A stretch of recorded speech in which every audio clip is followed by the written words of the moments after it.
Do I expect violence to escalate? Absolutely, because the cartels are making record amounts of money. They're making record amounts of money in alien smuggling and trafficking of women and children and drugs. However, as we secure the border, we've gone long ways to securing the border. Crossings are down like 76%.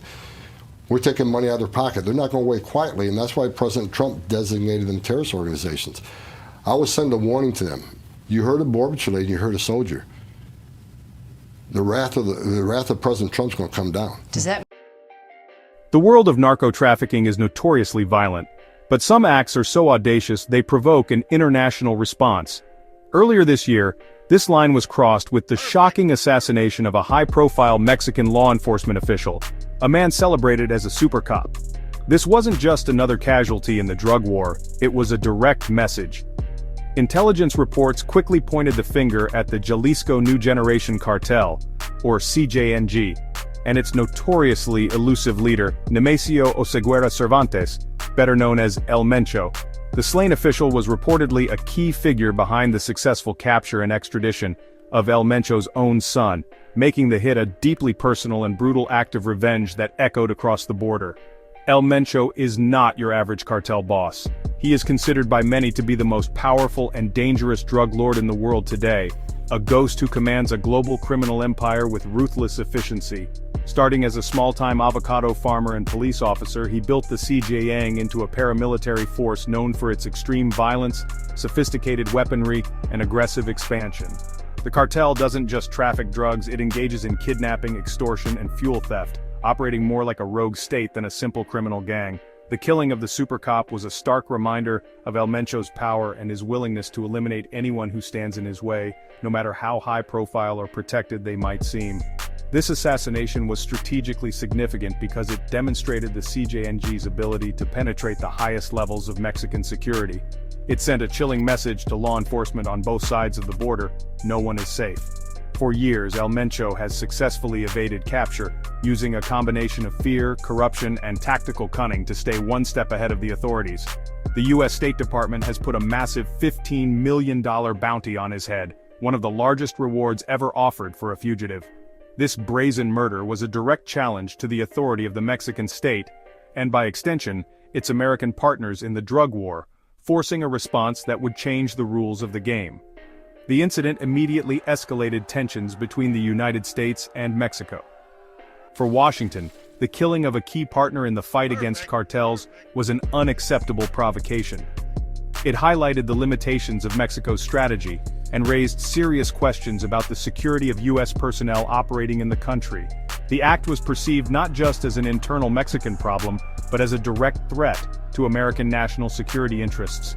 It was clear that the existing framework for cooperation was failing to contain the growing power of cartels like the CJNG, and a much stronger, more decisive approach was now on the table, setting the stage for a dramatic policy shift from the White House. In the aftermath of the super cop's assassination, the response from Washington was swift and severe. Former President Donald Trump, known for his strong rhetoric on border security and crime, issued a direct and public warning to El Mencho and the CJNG. He didn't mince words, declaring that the cartels would now be treated not as criminal gangs, but as the terrorists they are. This statement grabbed international headlines because it signaled a fundamental shift in U.S. policy. No longer would the fight be confined to the traditional tools of law enforcement and judicial cooperation. Trump's message was clear. The gloves were coming off, and the full might of the United States could be brought to bear against these organizations. This wasn't just political posturing. It was the public announcement of a new, more aggressive strategy. Trump's warning was aimed as much at the Mexican government as it was at the cartels, pressuring them to take more decisive action or risk the U.S. taking matters into its own hands. For years, the U.S. had provided intelligence, funding, and training to Mexican forces, but the results were often mixed. The CJNG's continued growth and brazen violence were seen as proof that this approach was insufficient. Trump's declaration was a public ultimatum, effectively telling the CJNG that their violent acts had now elevated them to the level of groups like ISIS and Al-Qaeda in the eyes of the United States. The significance of this message lies in its departure from decades of established drug war policy. Traditionally, the U.S. has respected Mexican sovereignty, carefully navigating the complex political relationship between the two nations. Trump's threat to use military and counterterrorism tools suggested a willingness to blur those lines. His administration had been considering such a move for some time, but the killing of the Mexican official provided the perfect catalyst to justify the change. The message resonated powerfully with an American public weary of the unending flow of drugs and violence across the southern border, framing the conflict in stark, simple terms: a war against terrorists. This bold declaration set the stage for a concrete policy change that would follow. It was a promise to the American people and a threat to the cartels that their reign of terror would be met with overwhelming force. The warning put the CJNG directly in the crosshairs of American intelligence agencies, financial institutions, and potentially its military. It transformed the dynamic of the drug war overnight, moving it from a law enforcement issue to a matter of national security. The world now watched to see what actions would follow these powerful words and how El Mencho would respond to being declared enemy number one by a global superpower. Following Donald Trump's stern warning, his administration took a decisive step by officially designating the CJNG and other major cartels as foreign terrorist organizations, or FTOs. This wasn't merely a symbolic gesture. It was a powerful legal and strategic tool that fundamentally changed how the United States could combat these groups. The FTO label is typically reserved for organizations like Al-Qaeda or ISIS. By applying it to cartels, the U.S. government unlocked a whole new arsenal of counterterrorism measures. This move shifted the fight from the Department of Justice to the front lines of national security, involving agencies like the Department of Defense and the intelligence community in a much more direct and aggressive capacity. The implications of the FTO designation are vast and powerful. Financially, it allows the U.S. Treasury to freeze any assets linked to the CJNG within the U.S. financial system and to prosecute any American individual or company that knowingly provides them with material support. This makes it incredibly difficult for the cartel to move money, buy weapons, or launder its illicit profits through legitimate businesses. Furthermore, the designation strengthens immigration consequences, making it easier to deport any non-citizen associated with the cartel, even for minor offenses. It essentially allows the government to treat anyone aiding the CJNG as if they were aiding a terrorist group with severe legal penalties. Perhaps the most significant change brought by the FTO label is the potential for direct military action. While the U.S. has long provided support to Mexico, this designation grants the legal authority for the U.S. military to target cartel members, infrastructure, and operations, much like it targets terrorist cells in the Middle East. This could include drone strikes, special forces operations, and enhanced intelligence gathering on Mexican soil. While any such action would be politically sensitive and require at least tacit cooperation from Mexico, the legal framework is now in place. This represents the hammer that Trump's warning had promised, giving the U.S. unprecedented leverage in its fight against the cartels.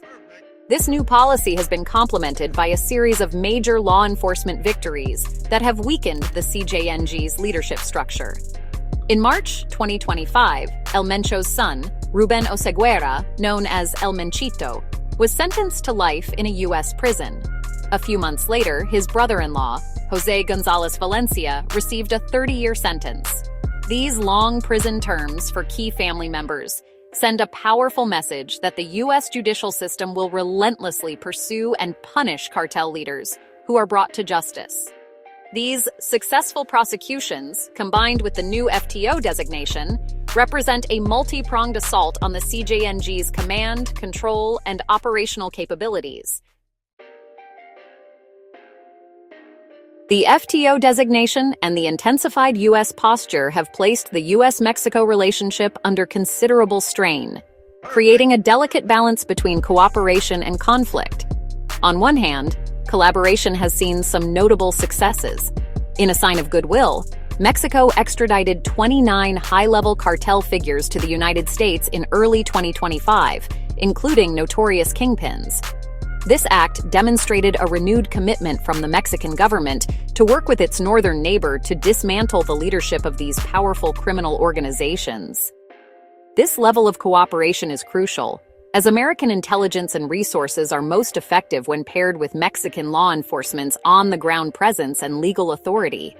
However, the prospect of unilateral American action on Mexican soil is a major point of contention. The Mexican government has publicly expressed deep concerns about the FTO designation, viewing it as a potential infringement on its national sovereignty. The idea of U.S. drone strikes or special forces operating within its borders is a political non-starter for any Mexican leader. This creates a tense dynamic where Mexico must show it is aggressively combating the cartels to prevent the U.S. from feeling the need to intervene directly. The relationship has become a high-stakes tightrope walk, with both nations needing each other but wary of the other's intentions and capabilities. The cartels, particularly the CJNG, have not remained passive. They have responded to the increased pressure with characteristic brutality. The assassination of a former Mexican federal agent who testified against El Menchito in May 2025 was a clear act of retaliation, meant to intimidate witnesses and disrupt the judicial process. This violence further complicates the situation, as it puts pressure on both governments to deliver results while highlighting the extreme risks involved. The CJNG is proving that it will fight back fiercely against any attempt to dismantle its empire, turning parts of Mexico into active war zones and testing the resolve of the U.S.-Mexico alliance. Looking ahead, the future of the fight against cartels will likely involve a combination of intensified cooperation and latent diplomatic tension. The U.S. will continue to use its financial and intelligence tools to choke off the CJNG's resources, while pushing Mexico to take more direct action against leaders like El Mencho. The key question is whether this enhanced pressure will be enough to cripple the cartels, or if it will simply lead to more bloodshed and potential conflict between the two nations. The path forward is uncertain, but one thing is clear.